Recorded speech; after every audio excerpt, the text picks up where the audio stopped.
Magandang gabi po. Ngayon po ay ating pag-usapan ang paksang sambahayan para sa buwan ng Abril ng taong kasalukuyan. Ito po ay may pamagat na ang pag-asa sa oras ng pamilya. Para po sa ating panghawakan, ano ang pinakamalaking bagay na umaagaw sa oras mo? At para sa ating biyaya, ating babasahin ang sinasaad sa sulat ni Apostol San Pablo sa mga taga-Epeso. Kaya't mag-iingat kayo kung paano kayo namumuhay, mamuhay kayong tulad ng matatalino at di tulad ng mga mangmang. Samantalahin ninyo ang mga pagkakataon na kayo'y makagawa ng mabuti sapagkat punong-puno ng kasamaan ang daigdig ngayon. Sa ating abalang mundo, madaling masilo sa mga hinihingi ng trabaho, teknolohiya, at iba pang mga distraksyon.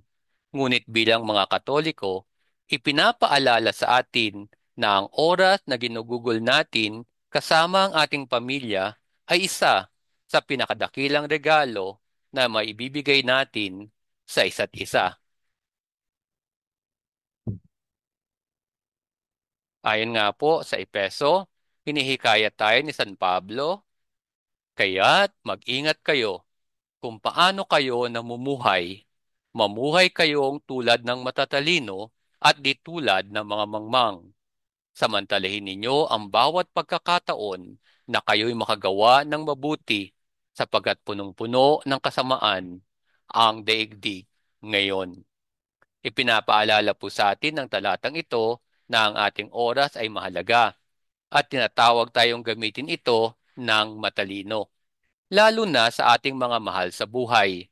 Ang pag-asa ay pinagyayaman sa mga sandaling magkakasama tayo, maging sa pamamagitan man ng panalangin, pag-uusap, o ng simpleng pagiging nariyan. Ang mga pamilyang naglalaan ng oras para sa isa't isa ay lumilikha ng isang pundasyon ng pag-ibig, tiwala, at pananampalataya na nagpapahintulot sa pag-asa na lumago sa puso ng bawat miyembro.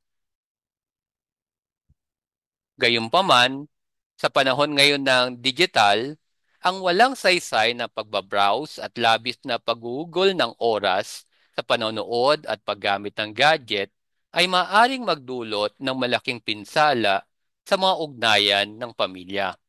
Bagamat maraming benepisyo ang teknolohiya, kapag labis na ginamit o ginamit sa maling paraan, maaari nitong ihiwalay ang mga miyembro ng pamilya, hadlangan ang makabuluhang komunikasyon at lumikha ng emosyonal na distansya. Ang patuloy na pag-scroll o paggamit ng cellphone sa panahon ng pagkain ng pamilya o sa mga pagtitipon ay maaaring makagambala sa mga sandali ng koneksyon na nagpapahirap sa pakikipag-ugnayan para sa makabuluhang pag-uusap o pagbubuklod-buklod bilang isang pamilya. Kabilang sa mga negatibong epekto ng labis ng oras ng panonood at paggamit ng gadget ang pagbaba ng atensyon, pagbaba ng emosyonal na katalinuhan, at ang pagkaramdam ng kalungkutan o ng pagpapabaya. Kahit na pisikal tayong kasama ng iba, ang mga distraksyon ng mga screen ay maaari ding makagambala sa oras na ginugugol sa paglilinang ng pananampalataya at panalangin sa loob ng pamilya na nag-aalis sa lahat ng kapayapaan at pagkakaisa na nagmumula sa mga pinagsama-samang espiritual na gawain. Bilang bahagi po ng ating tipan sa ating komunidad, tinatawag tayong italaga ang ating sarili sa pagtatayo ng matatag na pamilya para kay Kristo sa pamagitan ng paglalaan ng dekalidad na oras sa ating mga pamilya. Nagtatayo tayo ng mga pangmatagalang ugnayan at ipinapakita sa mundo na ang pag-ibig at pananampalataya ay karapat-dapat na bigyan ng prioridad. Sa mga sandaling ito, nagtatanim tayo ng mga binhi ng pag-asa na magbubunga sa mga susunod pang henerasyon. Ang pag-asa ay sagana sa oras ng pamilya.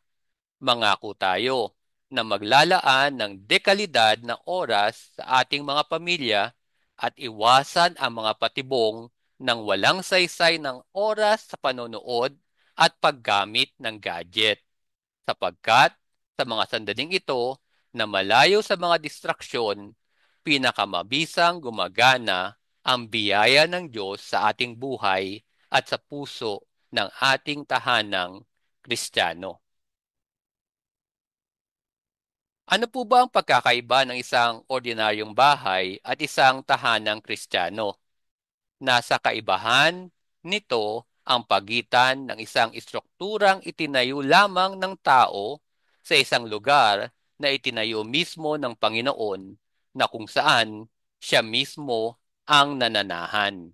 Nasa kaibahan nito ang pagitan ng isang boarding house kung saan ang mga naninirahan ay kumakain at natutulog lamang sa isang lugar kung saan ang mapagmahal at matalik na kaugnayan at ugnayan ay pinagyayaman at inaalagaan.